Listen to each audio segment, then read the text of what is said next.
Hello everyone, this is J educator Amit. आज के video lecture में हम अकाउंट्स का 9th चैप्टर फाइनल अकाउंट्स, जो अकाउंट्स का बुक कीपिंग एंड अकाउंटेंसी का सबसे एक इम्पॉर्टेंट चैप्टर है, जो 11th स्टैंडर्ड में पढ़ाया जाता है और 12th स्टैंडर्ड की जो शुरुआत है वो अकाउंट से ही होती है। फाइनल अकाउंट्स ये पूरे करिकुलम में बहुत इंपॉर्टेंट चैप्टर होता है। तो ये जो फाइनल अकाउंट्स का जो चैप्टर है, बहुत सारे स्टूडेंट्स की रिक्वेस्ट थी कि सर ये जो चैप्टर है इसका एक revision video, one shot video है तो वो बनाओ। तो ये वन शॉट वीडियो में हम जो ये जो चैप्टर है उसका एक समरी, सारी चीजें समझने वाले, जिससे कि आपको कोई भी क्वेश्चन फाइनल अकाउंट्स का बहुत इजीली आप सॉल्व कर पाएंगे। तो फाइनल अकाउंट्स की अगर हम बात करेंगे यहाँ पे, तो फाइनल अकाउंट्स में ये हम फाइनल अकाउंट्स में बेसिकली रिपोर्ट्स बनाते हैं। जो भी आप एक बिजनेस कंसर्न रन करते हैं, एक बिजनेस की जब हम बात करेंगे तो ये बिजनेस में बहुत सारे ट्रांजैक्शंस होते हैं। तो ये ट्रांजैक्शन से हम एक तो प्रॉफिट अर्न करते हैं या तो नुकसान देखने को मिलता है। तो एक तो प्रॉफिट मिलेगा या लॉस मिलेगा। तो कोई भी बिजनेस आप जब चला रहे हैं तो ये बिजनेस आगे कंटिन्यू करना चाहिए कि नहीं करना चाहिए, उसके लिए हम कुछ फाइनेंशियल स्टेटमेंट्स बनाते हैं। उसके लिए हम कुछ फाइनेंशियल स्टेटमेंट्स बनाते हैं। तो ये फाइनेंशियल स्टेटमेंट में हम ट्रेडिंग एंड पीएनएल बनाते हैं और बैलेंस शीट बनाते हैं। तो फॉर एग्जांपल आप कोई भी बिजनेस अगर कर रहे हैं तो आप देखेंगे कि आपके बिजनेस में कितना इनकम जनरेट हो रहा है, या क्या ये बिजनेस सस्टेनेबल है, क्या ये बिजनेस आगे कंटिन्यू करना चाहिए। ऐसा तो कोई बिजनेस आप रन नहीं करेंगे जो हर बार आपको नुकसान दे रहा है, आपको आपके जेब में से ही पैसा निकाल के वो बिजनेस में डालना पड़ रहा है, और कंटिन्यूअस लॉसेस तो आप सस्टेन नहीं करेंगे। तो बिजनेस में प्रॉफिट हो रहा है या नुकसान हो रहा है, ये देखना सबसे इंपॉर्टेंट बात होती है। तो ये प्रॉफिट एंड लॉस देखने के लिए हम फाइनेंशियल स्टेटमेंट्स बनाते हैं। तो उसी का ये चैप्टर है जहां पे हम साल भर में जितने भी ट्रांजैक्शंस होते हैं, ये ट्रांजैक्शन का at the end of the year 31 मार्च को हम अपने बिजनेस का अकाउंटिंग करते हैं। तो बिजनेस का अकाउंटिंग करते वक्त साल भर में कितना पैसा तुमने कमाया, कितने सेल्स हुए, कितने परचेसेस किए, कितना पैसा अर्न हुआ है, कितना नुकसान हुआ है, क्या क्या खर्चे लगे हैं, उसका प्लस माइनस करके at the end of the year आप एक नेट प्रॉफिट निकालते हैं कि इतना प्रॉफिट एक साल में मेरे को मिला है। तो इसी से हम ये फाइनल अकाउंट्स का जो चैप्टर है वो समझेंगे। तो ये फाइनल अकाउंट्स के चैप्टर में बेसिक अंडरस्टैंडिंग तो मैंने आपको दे दिया कि ये जो फाइनेंशियल स्टेटमेंट्स है, हम फाइनेंशियल स्टेटमेंट बनाते हैं जिसमें ये फाइनेंशियल स्टेटमेंट्स है आपको बिजनेस में प्रॉफिट हुआ है या लॉस हुआ है ये समझ में आता है। अभी ये प्रॉफिट एंड लॉस की जरूरत क्या है सर? आप अगर जो बिजनेस कर रहे हैं उसमें से आपको कमाई हो रही कि नहीं हो रही, ये देखना एज अ बिजनेसमैन आपका काम है। बस एज अ बिजनेसमैन आपके ही स्टेटमेंट जो है वो आपके लिए भी होते हैं, पर जो बाहर के जो आउटसाइडर्स होते हैं, जैसे कि अगर हम बात करेंगे एम्प्लॉइज, सप्लायर्स, कस्टमर्स, जो फाइनेंसर्स आपके बिजनेस को जो पैसा लगा रहे हैं, बाहर के बैंकर्स, आपका बिजनेस अगर अच्छा चल रहा है तभी आपके बिजनेस को लोन मिलता है, तभी आपके बिजनेस में इन्वेस्टर्स आते हैं उनका पैसा लेके कि आपकी कंपनी, आपका बिजनेस कितना पैसा कमा रहा है। तो ये जो फाइनेंशियल स्टेटमेंट्स हम प्रिपेयर करेंगे, trading and profit and loss हम प्रिपेयर करेंगे, बैलेंस शीट प्रिपेयर करेंगे, तभी कोई भी बैंक आपके कंपनी को, आपके बिजनेस को लोन देगी। बाहर का आदमी आपके बिजनेस में पैसा तभी लगाएगा जब उसको लग रहा है कि आपका बिजनेस कंटिन्यूअसली प्रॉफिट अर्न कर रहा है। तो ये प्रॉफिट समझ में कैसे आएगा? ये ट्रेडिंग पीएनएल और बैलेंस शीट से समझ में आएगा सर। तो इसीलिए जो ट्रेडिंग पीएनएल बैलेंस शीट है हम प्रिपेयर करते हैं। तो ये trading PNL balance sheet prepare करते वक्त कुछ चीजें ध्यान में रखनी पड़ती है। इंपॉर्टेंस के बारे में तो मैंने डिस्कस किया कि इंपॉर्टेंस क्या है। गवर्नमेंट टैक्स डिपार्टमेंट आपका नेट प्रॉफिट देख के आपके ऊपर टैक्स लगाता है, आपके इन्वेस्टर्स आपको फाइनेंशियल स्टेटमेंट देख के उनका पैसा आपके बिजनेस में लगाते हैं, बैंक्स आपको लोन ये फाइनेंशियल स्टेटमेंट्स देख के देता है। तो ये सारा इंपॉर्टेंस है, राइट। तो जो फाइनेंशियल स्टेटमेंट्स है ये आपको बनाने के लिए 11th स्टैंडर्ड में कैसे बनाते हैं, उसका फॉर्मेट क्या है, ये सारी चीजें दी हुई है। तो अगर हम ये सारी चीजों को हम एक बार समझेंगे, सम अप करेंगे, तो पहले बिजनेस ट्रांजैक्शंस होते हैं।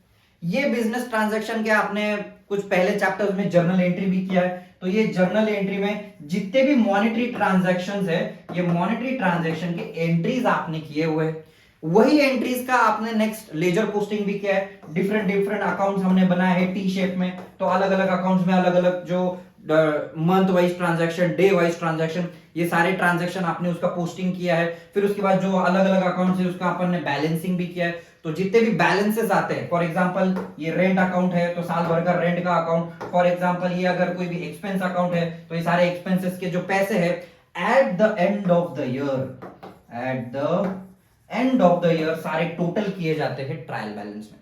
तो ट्रायल बैलेंस जो फॉर्मेट दिया जाता है वो भी फॉर्मेट में तुमको सारी चीजें पता चलेगी कि कैसे कैसे कौन से एक्सपेंसेस है, डेबिट एक्सपेंसेस है, क्रेडिट एक्सपेंसेस है, ये सारी चीजें ट्रायल बैलेंस में आती है।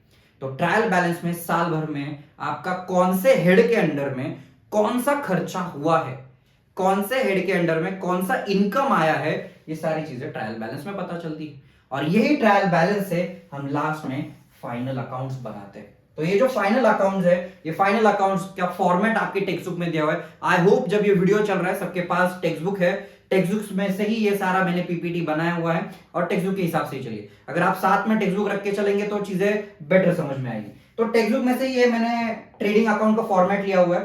तो जब भी हम फाइनल अकाउंट्स बनाते हैं सबसे पहले ट्रेडिंग अकाउंट बनाया जाता है। अकाउंट्स में फॉर्मेट बहुत इंपॉर्टेंट होते हैं। आप एग्जाम में debit credit format, trading account for the year ended, ये सारी चीजें, पर्टिकुलर अमाउंट, ये सारी चीजें भी अगर लिख के आते तो भी आपको 1 से 2 मार्क्स मिलते हैं। फॉर्मेट के मार्क्स होते हैं सर, तो ये फॉर्मेट भी प्रॉपरली ड्रॉन होना चाहिए और अकाउंट्स में सिस्टमैटिक फॉर्मेट का इंपॉर्टेंस बहुत ज्यादा होता है। तो अगर यहाँ पे हम फॉर्मेट की बात करेंगे trading account for the year ended का, तो ट्रेडिंग अकाउंट में डेबिट बैलेंस भी दिया हुआ है और क्रेडिट बैलेंस भी दिया हुआ है। तो डेबिट बैलेंस की अगर हम बात करेंगे यहाँ पे, तो डेबिट बैलेंस में ट्रेडिंग अकाउंट की बात करेंगे तो ट्रेडिंग अकाउंट में हमको ऐसे सारे खर्चे लेने हैं जो फैक्ट्री रिलेटेड है। फैक्ट्री में जो भी खर्चे होते हैं ये फैक्ट्री के खर्चे हम ट्रेडिंग अकाउंट में डालते हैं। तो इमेजिन करिए फैक्ट्री में क्या हो सकता है। पहली बात, फैक्ट्री में स्टॉक है तो आप स्टॉक के खर्चे रखाएंगे। ओपनिंग स्टॉक मतलब जो भी स्टॉक, रॉ मटेरियल की बेसिकली यहाँ पे बात हुई, जो रॉ मटेरियल है जो फैक्ट्री में लगता है फाइनल गुड्स, फिनिश गुड्स बनाने के लिए, वो रॉ मटेरियल की बात कर रहे हैं। तो ओपनिंग स्टॉक पहले आ रहा है डेबिट में, फिर उसके बाद परचेसेस आ रहा है तो आप स्टॉक को वापस परचेज भी करेंगे। जो स्टॉक है वो स्टॉक आपको लगेगा क्योंकि हर साल कुछ ना कुछ प्रोडक्शन होता है तो आपको सप्लायर से स्टॉक परचेज करना पड़ता है। ये स्टॉक परचेज करने के बाद आप फैक्ट्री में उसको मैन्युफैक्चर करते, कोई नई चीज बनाते हैं और वो फिनिश गुड्स करके सेल्स में आप उसको बेचते हैं। तो अगर ट्रेडिंग अकाउंट की बात करेंगे तो डेबिट में सारे एक्सपेंसेस ही है, डेबिट में ट्रेडिंग अकाउंट के सारे खर्चे आएंगे सर यहाँ पे, ठीक है। तो यहाँ पे परचेस एक खर्चा है क्योंकि कोई चीज आप परचेस करते हैं तो पैसा आपको उसके रिटर्न में देना पड़ता है। उसके बाद दिया है परचेस रिटर्न, मतलब कुछ आपने रॉ मटेरियल परचेस किया तो कुछ रॉ मटेरियल जो परचेस किया उसमें कुछ डैमेज निकला या कोई चीजें जो रॉ मटेरियल परचेस किया वो खराब निकली तो आप उसको रिटर्न कर देते, उसका पैसा आपको वापस मिलता है।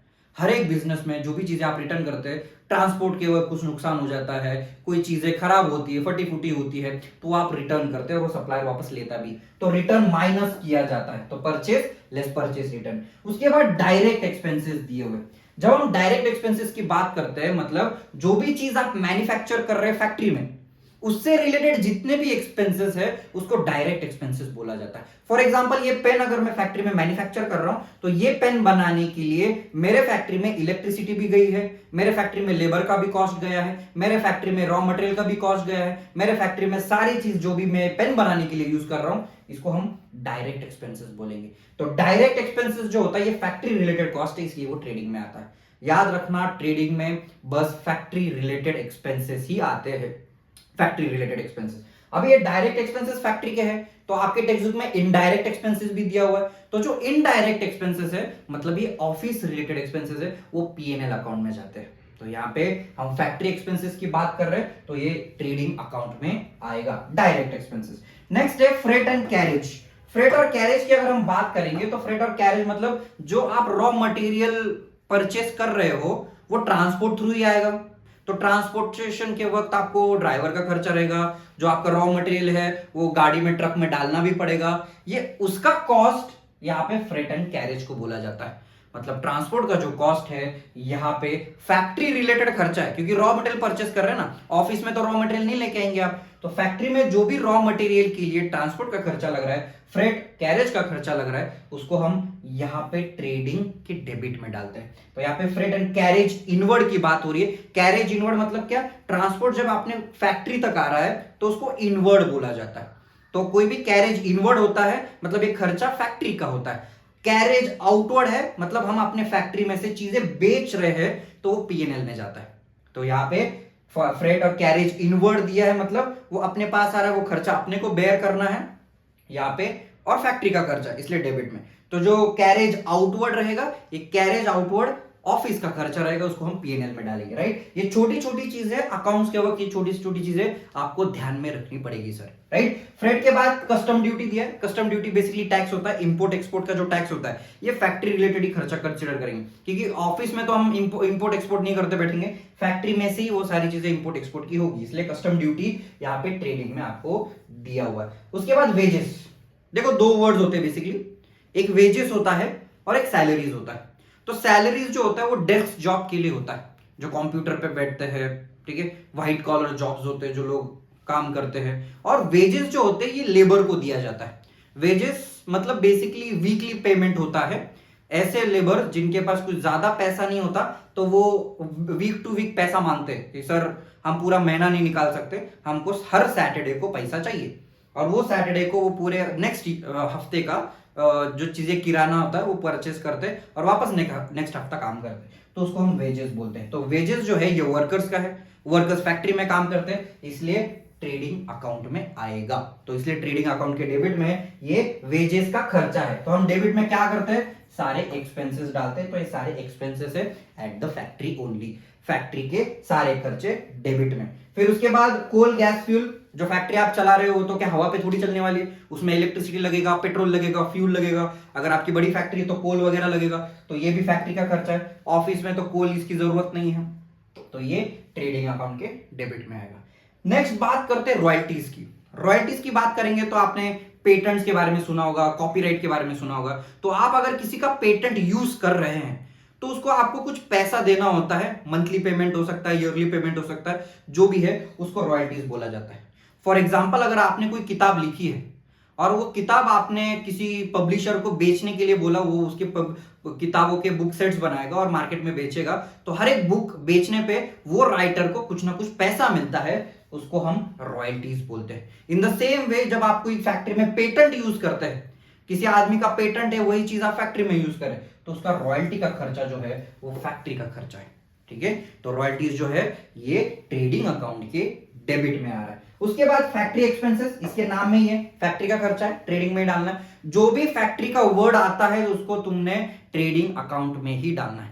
Factory related expenses only trading account. फिर उसके बाद हम ग्रॉस प्रॉफिट कैलकुलेट करते हैं। ये डेबिट साइड पूरा हुआ, डेबिट साइड में हम सारे खर्चे डालते हैं, ट्रेडिंग अकाउंट के सारे फैक्ट्री एक्सपेंसेस होते हैं। अभी क्रेडिट साइड पे आते हैं। तो अभी हमने यहाँ पे देखा कि डेबिट साइड अगर एक्सपेंसेस है तो credit side sir obviously income ही होना चाहिए। हाँ एग्रीड, इनकम होना चाहिए, इसीलिए सबसे पहले सेल्स दिया है। जब तुम कोई चीजें बेचते हो तो उससे तुमको इनकम आता है, तो सेल्स करने के बाद जो सेल्स का अमाउंट है वो इनकम रहेगा, क्रेडिट में आया है। उसके बाद जो सेल्स करते हो, तो तुम जब कोई चीजें बेचते हो तो तुम्हारी भी चीजें खराब होंगी, कोई डैमेज होगा तो तुमको भी सामने वाले सेलर से रिटर्न लेना पड़ेगा, तो सेल्स रिटर्न माइनस किया जाता है और फाइनल अमाउंट बाहर लिखा जाता है। अभी इसके बाद जो चीजें हैं वो उससे इनकम नहीं होता सर, उससे वो स्टॉक काउंटिंग होता है।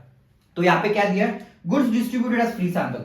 जो आप फैक्ट्री में चीजें एडवर्टाइजमेंट के लिए देते हैं उसको ट्रेडिंग अकाउंट के क्रेडिट में लिखा जाता है।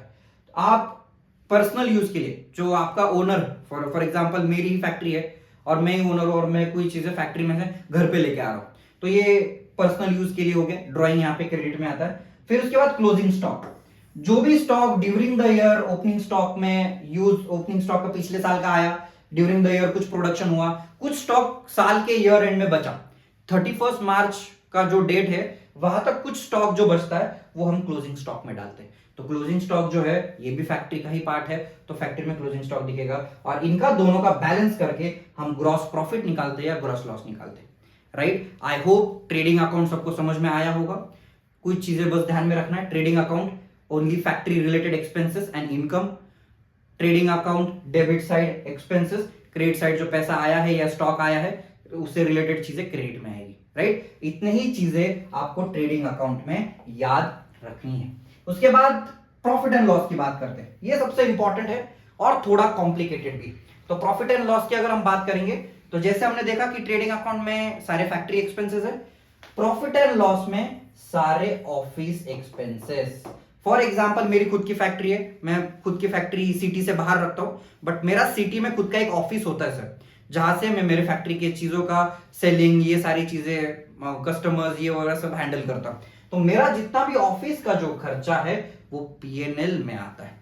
तो पीएनएल में डेबिट साइड की बात करेंगे तो डेबिट साइड में सारे खर्चे, क्रेडिट साइड की बात करेंगे तो क्रेडिट साइड में सारा इनकम। तो यहाँ पे डेबिट साइड पे सारे खर्चों का लिस्ट है, क्रेडिट साइड में सारे इनकम का लिस्ट। तो वन बाय वन समझते हैं। पहले जो ग्रॉस लॉस है, जो ट्रेडिंग अकाउंट का ग्रॉस प्रॉफिट या ग्रॉस लॉस होता है, वो हम प्रॉफिट एंड लॉस में लेते हैं। तो अगर ग्रॉस प्रॉफिट हुआ है तो क्रेडिट में आता है और ग्रॉस लॉस हुआ है तो वो डेबिट में आता है, तो इसलिए पहले दिया है। फिर उसके बाद सैलरीज एंड वेजेस दिया है। देखो सैलरीज ऑफिस में ही दिया जाएगा। आप अभी बोलोगे कि सर वेजेस भी तो है, ये तो लेबर का खर्चा है। देखो अकाउंटिंग में जब भी सैलरीज ये वर्ड पहले आता है, वेजेस एंड सैलरीज अगर आता है तो वो पीएनएल के डेबिट में डालना है, और वेजेस एंड सैलरीज आता है तो उसको आपको ट्रेडिंग अकाउंट में रखना है। तो जो वर्ड पहले आएगा वो अकाउंट आपको कंसिडर करना है। तो सैलरीज पहले है तो पीएनएल के डेबिट में लेना है। तो सैलरीज आप डेस्क जॉब ऑफिस के लोगों को ही सैलरी देते हो तो वो कंसिडर करना है। उसके बाद रेंट, रेट्स एंड टैक्सेस। जो भी ऑफिस आपका है वो ऑफिस रेंट पे चल रहा है, वो रेंट का खर्चा आप दे रहे, उसका रेंट रिलेटेड खर्चा पीएनएल के डेबिट में आ रहा है क्योंकि ऑफिस रिलेटेड रेंट है। अगर यही रेंट फैक्ट्री का होता तो उसमें दिया होता फैक्ट्री रेंट, तो ये फैक्ट्री रेंट ट्रेडिंग में जाता सर, ट्रेडिंग अकाउंट के डेबिट में। उसके बाद फैक्ट्री रेंट के बाद इंश्योरेंस। इंश्योरेंस जो है अगर फैक्ट्री इंश्योरेंस रिलेटेड दिया हुआ है तो ट्रेडिंग अकाउंट में, और अगर बस इंश्योरेंस लिखा हुआ है तो वो पीएनएल के डेबिट में, ऑफिस रिलेटेड इंश्योरेंस कंसीडर करना है। बैंक चार्जेस, जो भी बैंक के चार्जेस होते हैं वो पीएनएल में ही डेबिट करना है क्योंकि पीएनएल रिलेटेड खर्चा कंसीडर किया जाता है कि बैंकिंग का पूरा जो काम है वो तो ऑफिस से होता है, फैक्ट्री से कोई बैंकिंग का काम ऐसे नहीं करते। उसके बाद नेक्स्ट इंपॉर्टेंट है डिस्काउंट अलाउड। अभी डिस्काउंट, दो वर्ड्स है यहाँ पे, एक डिस्काउंट अलाउड है और एक डिस्काउंट रिसीव्ड है। देखो एक डिस्काउंट अलाउड, दोनों वर्ड्स को समझते हैं, एक डिस्काउंट रिसीव्ड और दूसरा है यहाँ पे डिस्काउंट अलाउड। डिस्काउंट अलाउड मतलब क्या होता है कि हमने सामने वाले को चीजें बेची, 100 रुपए की चीज थी, हमने उससे बस 80 रुपीज लिया। 100 रुपीज की कोई चीज थी, हमने उससे बस 80 रुपीज लिए, मतलब हमने उसके ऊपर 20 रुपए का नुकसान झेला है सर। तो यहाँ पे ये डिस्काउंट हमने अलाउ किया है। बट अगर हमने सामने वाले से 100 रुपीज की चीज परचेस की और हमने उसको 80 रुपीज दी तो 20 रुपए का हमको डिस्काउंट रिसीव हुआ है सर। तो डिस्काउंट जो मिला है वो अपना फायदा है, तो यहाँ पे हम इनकम लेते हैं और यहाँ पे सारे एक्सपेंसेस लेते हैं। तो जो डिस्काउंट का जो खर्चा, डिस्काउंट जो अलाउड है वो पीएनएल के डेबिट में जाएगा, डिस्काउंट रिसीव्ड है वो पीएनएल के क्रेडिट में जाएगा। राइट, एवरीथिंग इज सिंपल, बहुत इजी है, आपको कोई ज्यादा कॉम्प्लिकेशंस नहीं करना है, हर चीज का मतलब समझना है, हर चीज को जहां जो अकाउंट में है वो प्रॉपर अकाउंट में इंसर्ट करना है और इजीली ये क्वेश्चन सॉल्व होता है। राइट, फिर उसके बाद ऑडिट फीस की बात करते हैं। ऑडिट फीस मतलब आपके ऑफिस में जो भी हिसाब किताब का काम है, फाइनेंस रिलेटेड काम है, उसमें कोई गफला कर रहा है क्या, कोई फ्रॉड कर रहा है क्या, इसलिए बाहर से कुछ ऑडिट के लोग, चार्टर्ड अकाउंटेंट बुलाए जाते हैं, फिर वो ऑडिट करते हैं कि पैसा इससे आया, इसको गया, किसी ने बीच में कैशियर ने तो पैसा लिया है कि नहीं लिया है, पैसा कुछ चोरी हो रहा है कि कोई थेफ्ट कर रहा है क्या, उसके लिए ऑडिट किया जाता है। तो आपके वो सारे डॉक्यूमेंट चेक करता है, आपके रजिस्टर चेक करता है। तो ये जो ऑडिट का फीस है ये ऑफिस में ऑडिट हो रहा है, कहाँ हो रहा है ऑडिट, ऑफिस में हो रहा है, तो ऑफिस रिलेटेड एक्सपेंस है, तो ऑडिट फीस जो है वो पीएनएल के डेबिट में आएगा। राइट, फिर उसके बाद डेप्रिसिएशन। अभी आप बोलोगे सर डेप्रिसिएशन है, लैंड बिल्डिंग है, तो मशीनरी है, ये तो फैक्ट्री में ही होगी मशीन, तो यहाँ पे डेप्रिसिएशन क्यों लगा जा रहा है। डेप्रिसिएशन जो खर्चा है ये एक्चुअल आपका कैश नहीं जा रहा है, आप वैल्यू रिड्यूस कर रहे हो एसेट की। तो यहाँ पे जो एक्सपेंसेस है ये पीएनएल अकाउंट के डेबिट में आपको डेप्रिसिएशन का एडजस्टमेंट करना है। तो एडजस्टमेंट भी डेप्रिसिएशन का जब आएगा तो यहाँ पे पीएनएल के एक डेबिट में होगा, और जो बैलेंस शीट होगा, बैलेंस शीट में एसेट के अमाउंट से एक्चुअल डेप्रिसिएशन अमाउंट हम माइनस करेंगे। तो डेप्रिसिएशन का ये जो खर्चा है, सारे रिलेटेड डेप्रिसिएशन हम पीएनएल के डेबिट में डालेंगे, एक्सपेंसेस। उसके बाद ट्रैवलिंग एक्सपेंसेस, जो भी आपके ऑफिस में लोग काम कर रहे हैं, ऑफिस रिलेटेड काम के लिए वो कहीं दूसरी जगह जा रहे हैं, तो ये सारे ट्रैवलिंग का जो खर्चा ये ऑफिस रिलेटेड में ही हम कंसिडर करेंगे। दूसरा एडवर्टाइजमेंट, आप एडवर्टाइजमेंट कर रहे हो, ऑफिस में से लोगों को, कस्टमर्स को कोई चीजें दिखा रहे हो, वहां से एडवर्टाइजमेंट का खर्चा हो रहा है, तो ये ऑफिस रिलेटेड एक्सपेंसेस है, एडवर्टाइजमेंट पीएनएल के डेबिट में। ऑफिस में प्रिंटिंग एंड स्टेशनरी भी है, आपके ऑफिस में पीसी रखा हुआ है, आपके ऑफिस में प्रिंटर रखा हुआ है, हर रोज प्रिंटिंग चलती रहती है, बिल बनाए जाते हैं, तो प्रिंटिंग का जितना भी खर्चा है, स्टेशनरी का जो खर्चा है यहाँ पे पीएनएल के डेबिट में होगा। तो स्टेशनरी में आप किताबें भी लिख सकते हैं, पेन, पेंसिल, जो भी ऑफिस रिलेटेड काम होता है, पेपर प्रिंट करने के लिए वो पेपर लाने पड़ते हैं, ये सारा प्रिंटिंग स्टेशनरी का खर्चा है, तो ये हर ऑफिस में रखना ही पड़ता है। तो ये प्रिंटिंग स्टेशनरी जो है ये खर्चा है, पीएनएल के डेबिट में आएगा। नेक्स्ट है इंटरेस्ट पेड। अभी फॉर एग्जाम्पल यहाँ पे आपने इंटरेस्ट पे दिया है, मतलब खर्चा हुआ है, राइट। तो इंटरेस्ट किसी चीज का, कोई आपने पैसा लिया है तो उसका इंटरेस्ट आप पे कर रहे हैं, ठीक है। फॉर एग्जाम्पल मैंने लोन लिया है बैंक का 10 लाख का, उसका इंटरेस्ट मैं पे कर रहा हूं, तो मेरा खर्चा है वो पीएनएल के डेबिट में जाएगा, फैक्ट्री में नहीं जाएगा, ऑफिस के एक्सपेंसेस में उसको हम कंसिडर करेंगे। तो इंटरेस्ट एक पेड भी होता है और एक इंटरेस्ट रिसीव्ड भी होता है, ठीक है। तो इंटरेस्ट रिसीव्ड जो है, यहाँ पे इंटरेस्ट रिसीव्ड है मतलब अपने को इंटरेस्ट मिला, क्योंकि अपन ने पैसा अगर किसी को दिया है तो इंटरेस्ट अपने को भी मिलेगा, तो अपनी इनकम कंसिडर होगी, तो इसलिए पीएनएल के क्रेडिट में। और इंटरेस्ट अपन ने पे किया, अपन ने पैसा लिया है, लोन लिया है, तो उसका इंटरेस्ट हम पे करेंगे तो वो डेबिट में जाएगा, ठीक है। फिर उसके बाद लॉस बाय फायर, आपका फायर की वजह से कुछ चीजें जल गई, फैक्ट्री रिलेटेड चीज नहीं की बात नहीं कर रहे हम, ऑफिस रिलेटेड की बात कर रहे हैं, तो यहाँ पे लॉस बाय फायर है, वो यहाँ पे आ जाएगा। सेम लॉस बाय फायर हमने ट्रेडिंग के क्रेडिट में भी देखा था, राइट। लॉस बाय थेफ्ट, किसी ने चोरी कर ली, आपका टैली नहीं हो रहा है, कितने चीजें रखी हुई थी वो चीजें उतने नहीं है, चोरी भी यहाँ पे हम कंसिडर करेंगे। पैकेजिंग एक्सपेंसेस यहाँ पे पीएनएल में हम डेबिट कर रहे हैं। कमीशन आपने किसी को पे किया है तो कमीशन का भी पैसा यहाँ पे खर्चा है, किसी भी रिलेटेड, किसी को आपने चीजें बेचने के लिए बोली, उसने बोला कि 10 रुपए में कमीशन लूंगा, उसका अमाउंट आपको पे करना पड़ेगा, राइट। फिर इसके बाद सबसे इंपॉर्टेंट आता है बैड डेट्स, इसके एडजस्टमेंट भी बहुत इंपॉर्टेंट है, ये एडजस्टमेंट को हम समझेंगे आगे जैसे मैं पढ़ाऊंगा। पर बैड डेट्स मतलब बेसिकली क्या होता है कि जो लोगों से डेटर से आपको जो पैसा लेना था वो पैसा अभी नहीं आएगा। फॉर एग्जाम्पल मार्केट में मेरे को ऐसा एक आदमी था, उससे 5,000 रुपए लेने थे, पर वो 5,000 रुपए देने के कंडीशन में है नहीं, वो बैंकरप्ट हो चुका है या जो भी रीजन है, मेरे 5,000 अभी आने नहीं वाले, तो उसको मैं बैड डेट्स कंसिडर करता हूं, ठीक है। बैड डेट्स मतलब अभी वो पैसे डूब चुके हैं, उसका अकाउंटिंग मैंने खत्म कर दिया है, अभी मैं ऐसे मान के चल रहा हूं कि वो आदमी मेरे को फ्यूचर में पैसा देगा नहीं, तो हम उसको बैड डेट्स कंसिडर करेंगे। उसके बाद आरडीडी लिखा हुआ है, आरडीडी मतलब रिजर्व फॉर डाउटफुल डेट्स, मतलब क्या होता है कि मैं हर साल ऐसे लोगों की लिस्ट बनाता हूं, हम इंडिया में रहते हैं ऑब्वियसली, तो इंडिया में हमारे पास लोग पैसा मांगते हैं तो देते नहीं है, मतलब India is the only country जहां पे लोगों से पैसा लेने के लिए अपने को रीजन देना पड़ता है कि भाई मेरे को जरूरत है, मेरे को पैसा भरना है, मेरा मेरा पैसा मेरे को दे दे। तो यहाँ पे आरडीडी की जब हम बात करें तो बिजनेस में बहुत सारे लोग आपका पैसा नहीं देते, तो वो लोगों की आप एक लिस्ट बनाते हैं और आपको लगता है कि मेरे को मार्केट में से 10,000 रुपए लेना है, तो उसमें से 5,000 पैसा ऐसा है जो नहीं आएगा, या मेरे को ऐसा लगता है, मैं उसकी प्रोविजन बना के रखता हूं, तो डेट इज आरडीडी। तो यहाँ पे ये जो बैड डेट्स है आरडीडी, इसका प्रोविजन आपको करना पड़ता है, ये एडजस्टमेंट में मैं आपको बताता हूँ। तो यहाँ पे ओल्ड बैड डेट्स है, मतलब पिछले साल के जो बैड डेट्स है उसको, न्यू बैड डेट्स मतलब ये साल के बैड डेट्स, ओल्ड आरडीडी मतलब पिछले साल के आरडीडी, और न्यू आरडीडी मतलब ये साल की आरडीडी। आरडीडी जो है वो परसेंटेज से कैलकुलेट करते हैं, अपन कंसिडर करते हैं कि ये फाइनेंशियल ईयर में 1 अप्रैल से 31 मार्च तक 2% डेटर्स की अमाउंट मेरे को नहीं आ सकती, तो उसका प्रोविजन में बना के रखता हूँ, पहले से वो खर्चा कंसिडर करके रखता हूँ, राइट। तो इसको हम आरडीडी बैड डेट्स ऐसा बोलते हैं। फिर उसके बाद नेट प्रॉफिट है, नेट प्रॉफिट का कैलकुलेशन होता है, तो सारे एक्सपेंसेस अपने हो गए, अभी इनकम के पास आते हैं, रेंट रिसीव्ड, कमीशन रिसीव्ड, ये सारे बेसिकली सारे क्या है, इनकम है, और ये इनकम जो है हम क्रेडिट साइड में रखेंगे। तो deposit, miscellaneous income, discount receive और नेट लॉस, जैसे हमने ट्रेडिंग अकाउंट में ग्रॉस प्रॉफिट ग्रॉस लॉस बनाया था, यहाँ पे नेट प्रॉफिट नेट लॉस।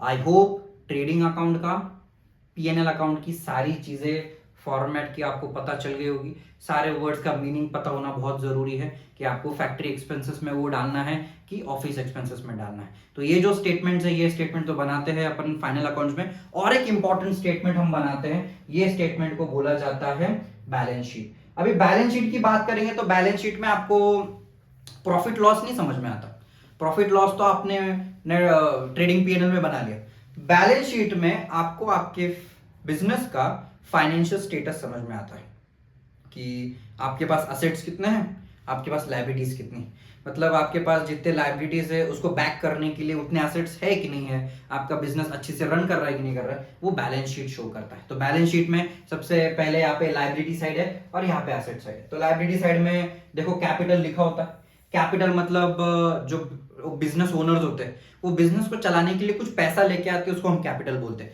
तो लायबिलिटी साइड में क्यों लिखा हुआ है, लायबिलिटी मतलब हमने पहले से एक कंसेप्ट पढ़ा था जहां पे हम बिजनेस अकाउंटिंग में बिजनेस को एक अलग इंसान कंसिडर करते हैं और उसके ओनर्स को अलग इंसान कंसिडर करते हैं। फॉर एग्जांपल ये बिजनेस है, तो ये बिजनेस जो है ये एक अलग इंसान है और उसको चलाने वाला उसका मालिक एक अलग इंसान है। ये दो अलग अलग इंसान है, ऐसा हम कंसिडर करते हैं। तो जब ये ओनर जो है वो बिजनेस को अगर कोई पैसा दे रहा है कैपिटल के फॉर्म में, तो वो बिजनेस की लायबिलिटी है, वो उसको वापस देना पड़ेगा। इसलिए जो लायबिलिटी साइड है उसमें हम कैपिटल लिखते हैं। तो कैपिटल में नेट प्रॉफिट ऐड किया जाता है जो प्रॉफिट एंड लॉस से आता है। फिर इंटरेस्ट ऑन कैपिटल, जो पैसा बिजनेस को मिला उसके ऊपर इंटरेस्ट भी मिलता है। पार्टनर्स है तो सारे पार्टनर्स को मिलता है, राइट। फिर ड्राइंग जो है, जो पर्सनल यूज के लिए आपने बिजनेस में से जो चीजें ली है या पैसा यूज किया है, वो ड्राइंग्स को माइनस किया जाता है। इंटरेस्ट ऑन ड्राइंग चार्ज किया जाता है, उसको भी लेस किया जाता है आपके कैपिटल अमाउंट से। और जो अगर लॉस अगर हुआ है तो उसको माइनस करेंगे। प्रॉफिट अगर हुआ है तो ऐड करेंगे, लॉस हुआ है तो माइनस करेंगे। फिर इसके बाद लायबिलिटी में आपका बैंक लोन होगा। लायबिलिटी मतलब ऐसे कोई भी चीज है जिसका पैसा आपको देना है, दैट इज लायबिलिटी। मतलब यू आर लायबल टू पे the amount in the market. तो यहाँ पे बैंक लोन है वो पे करना पड़ेगा, बैंक ओवरड्राफ्ट आपको पे करना पड़ेगा, बेसिकली बैंक का ही लोन होता है। सन्ड्री क्रेडिटर्स, जिनको पैसा देना है उनको हम क्रेडिटर्स बोलेंगे। बिल्स पेबल, ये भी लायबिलिटी है, जो बिल्स बनाए हैं वो पे करने बाकी है आपको। आउटस्टैंडिंग एक्सपेंसेस, ऐसे एक्सपेंसेस जो अभी तक आपने पे नहीं किए, पे करना बाकी है। और प्री रिसीव्ड इनकम। अब ये प्री रिसीव्ड इनकम क्या होता है, ये एक इंपॉर्टेंट कंसेप्ट है। प्री रिसीव्ड इनकम मतलब क्या, ऐसी इनकम कि मुझे कल मिलनी चाहिए थी पर आज ही मिल गई, ठीक है। फॉर एग्जाम्पल, कोई सप्लायर मेरे पास आया, सप्लायर मुझे बोलता है कि अगले महीने मुझे सो एंड सो आपके गुड्स चाहिए। तो सो एंड सो के लिए वो आज ही मेरे को पैसा देता है कि अगले महीने आप वो ऑर्डर मेरे को देना। तो वो उसका पैसा वो मेरे को पहले भेज देता है, पर अगर वो ऑर्डर कैंसिल हो जाता है तो मुझे उसका पैसा वापस उसको देना पड़ेगा। मैं तो लेके बैठ नहीं सकता उसका पैसा। इसलिए जो प्री रिसीव्ड इनकम उसको लायबिलिटी कंसिडर किया जाता है, ठीक है। जो भविष्य में कोई काम करना है मुझे, उसका पैसा अगर मेरे को आज ही मिला है, वो भविष्य में क्या होगा पता नहीं है, काम हुआ नहीं हुआ, अगर नहीं हुआ तो मुझे वो पैसा उसको वापस देना पड़ेगा। इसलिए हम पहले से उसको लायबिलिटी साइड में लिखते हैं। तो यहाँ पे ये जो लायबिलिटी साइड है बैलेंस शीट की, ये पूरी हो गई है। असेट साइड में हम इनकम, असेट, बिजनेस के जितने भी असेट्स है वो सारी चीजें लिखते हैं। जैसे कि असेट में कैश इन हैंड है, जो हाथ पे हमारे पास पैसा है, वो एक असेट है। कैश एट बैंक, बैंक में जो पड़ा हुआ पैसा है, ये एक असेट है। बिल्स रिसीवेबल, डेटर जिनसे पैसा लेना है। गुडविल, जो बिजनेस का रेपुटेशन है, जिसका हमने वैल्यूएशन किया हुआ है, ये गुडविल भी हमारे लिए असेट है। Furniture, plant machinery, land and building. Prepaid expenses, ऐसे खर्चे जो हमने ऑलरेडी पे करके रखे हुए, ये भी हमारी असेट ही होती है। प्रीपेड एक्सपेंसेस मतलब ऐसे एक्सपेंसेस है, फॉर एग्जांपल अगले महीने वो खर्चा करना था पर मैंने उसको आज ही एडवांस दे के रखा हुआ है, तो अगर वो कल काम नहीं होगा तो वो पैसा मुझे वापस मिलने वाला है, इसलिए हमने उसको असेट में डाला है। इन द सेम वे, जैसे प्रीपेड जो प्री रिसीव्ड इनकम है वो हम लायबिलिटी साइड में लिखते हैं, और आउटस्टैंडिंग एक्सपेंसेस भी लायबिलिटी साइड में लिखते हैं। इन द सेम वे हम जो यहाँ पे प्रीपेड एक्सपेंसेस है वो वापस मिलने वाले उसको असेट साइड में लिखते हैं। फिर उसके बाद आउटस्टैंडिंग इनकम है, ऐसी इनकम है जो मिलनी चाहिए थी मिली नहीं है, वो अपनी असेट है। और क्लोजिंग स्टॉक। तो ये सारी जो चीजें हैं हम balance sheet, trading account, profit and loss account के सारे चीजों का डिस्कशन हुआ है। नेक्स्ट वीडियो में हम क्वेश्चन सॉल्व करेंगे और एडजस्टमेंट के बारे में देखेंगे, राइट। तो ये जो पहला जो पार्ट है वीडियो लेक्चर का, ये बहुत इंपॉर्टेंट पार्ट था। ये सारी चीजें समझने के बाद ही आप फाइनल अकाउंट्स के क्वेश्चन सॉल्व कर पाएंगे, ठीक है। तो नेक्स्ट लेक्चर में हम क्वेश्चन सॉल्व करेंगे।